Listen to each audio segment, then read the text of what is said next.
Okay, so on the home page of our Canvas course, I am going to make a list like right here of what assignments you need to get in order to pass the class. If you are already passing and you know you might be missing a couple of things, but you're not sure what I would recommend is going to modules right here on the left side. And once again, anything with this little icon was an assignment that I gave to you, I almost said to you students. This shows how much coffee I need to drink, to you all. And so these were from the very beginning of the class, Unit 3. We talked about the story circle. We did a whole bunch of this dramatic storyline, internal conflict work. And then we have the careers in filmmaking paper. So we only made 1, 2, 3 videos. Yeah, we only made 3 videos this quarter. Typically we make about 5 or 6 in the semester, but because of COVID and everything, I reduced that for us. So what I would say is if you get in 2 of the videos, that would be the minimum to pass, because those videos count for all 4 of our learning targets, the planning, the editing, the execution, and the kind of like promotion or explanation, which we didn't do a whole heck of a lot of. So I think I'm just gonna do 3 learning targets for those. But just so you know, it's really important to get at least 2 of the 3 videos in if you can. If you haven't been able to, then hopefully you've sent an email to me so we can make a plan to get them in or to get something in for credit. But typically, if you've done most of the assignments, I take the average score. But if you're wanting to work with me to where we excuse one of the videos, then you need to email me and we need to talk about that. And I will be able to excuse one of those, but I've only done that for very special cases. So just email me, okay? Because I want to make sure that you're all doing okay and that we pass the class.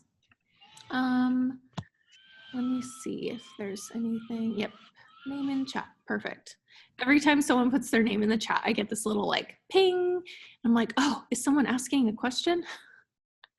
Okay, so let's go ahead and take a look at the calendar.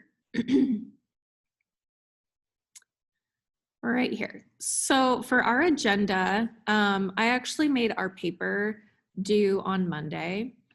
I wanted to review the assignment and clarify any questions. And then here's the link to the assignment itself, which I will click right here and pull up. So we went over this yesterday. I'm not going to go back over it completely again, but I do want to clarify a couple things. Content creation. It's easy to mix content creation with like YouTube filmmakers or vloggers, but content creation is more along the lines of like, say you make money off of a blog, because some people still do blogging, and you want to make videos of recipes or tutorials or whatever to put onto your blog. That would be content creation. Sometimes, you know, big blogs like Refinery or BuzzFeed, they will have videos on their editors doing some kind of tutorial or what have you. And that's content creation for their website specifically. That is a little bit different than the YouTube filmmakers, where their primary place where everyone comes to them is YouTube.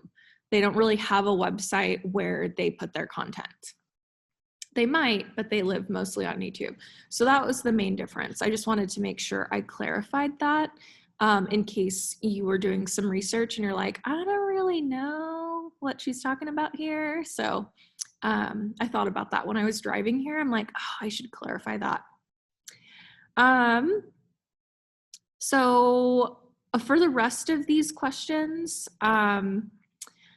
like how does someone get started in this area? How much do they get paid? What work goes into what they do? What processes are involved in their workflow?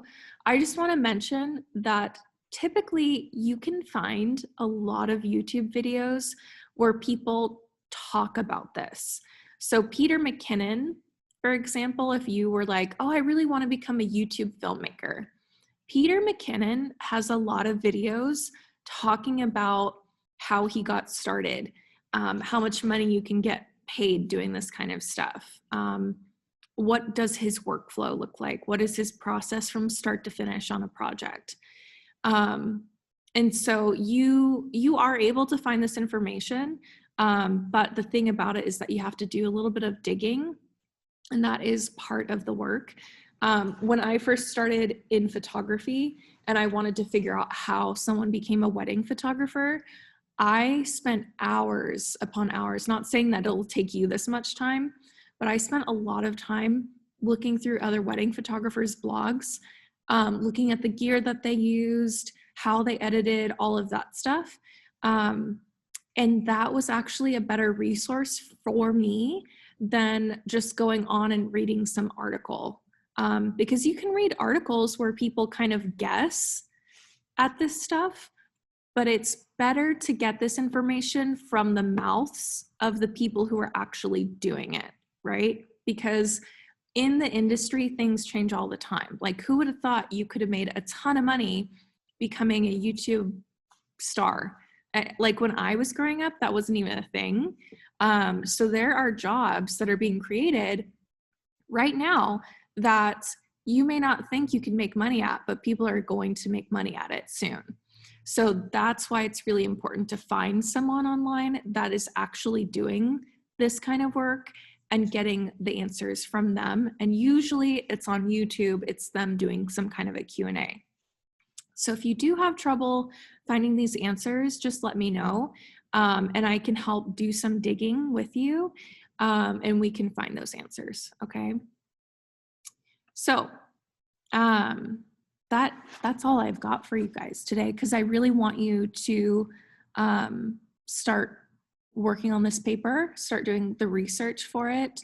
And I would highly, highly encourage you, before you turn it in, read it out loud, like have it in front of you and read it out loud audibly, because I will be grading on punctuation and grammar and spelling. So please make sure that you look over it carefully. And then, yes, you should start this page, or I'm sorry, I'm reading while I'm talking. You should start this assignment today, and it's 2 pages minimum, and it's double space, 12-point font. Yeah. And then there was another question, I think. Oh, there we go. Okay. Any other questions about this? I do have it linked on today's calendar, and I have it in the module, on the modules page, just in case you prefer one over the other. But that's all we've got.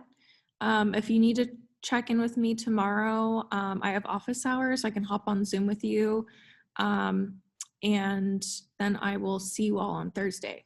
Okay? All right. Email me if you need anything.